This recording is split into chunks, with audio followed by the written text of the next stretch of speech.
I'll never forget the very first time someone invited me to come and speak on the issue of homosexuality. When I arrived at the event, there were angry protesters everywhere. The 200-seat auditorium was completely packed, and many would even shake my hand or look at me. By the time I had finished my talk, dozens of hands shot up. The room got louder. Some people started shouting. Some were booing. So I just pointed at random to one of the hands at the back of the room. The woman stood up. She introduced herself as the president of the LGBT organization that had planned the protest.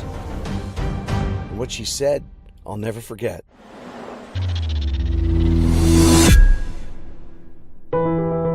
And my house was right here. This was my neighborhood. A lot of things happened in our home that no kid should have to experience. Yeah, it's emotional. It's emotional coming back here again. We try to project the image of the perfect Christian family, but behind closed doors, something completely different was going on.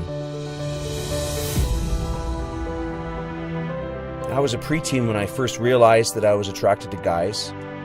At school, I heard kids throwing around gay, fag, and queer jokes. At church, the only message I heard was how gay people were wicked and evil and going to hell.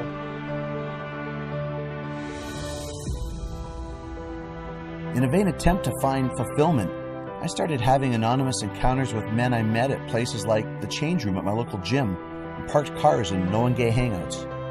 I felt God had let me down. Didn't he see what I was going through? Didn't he care? So what was I to do with God in the church now?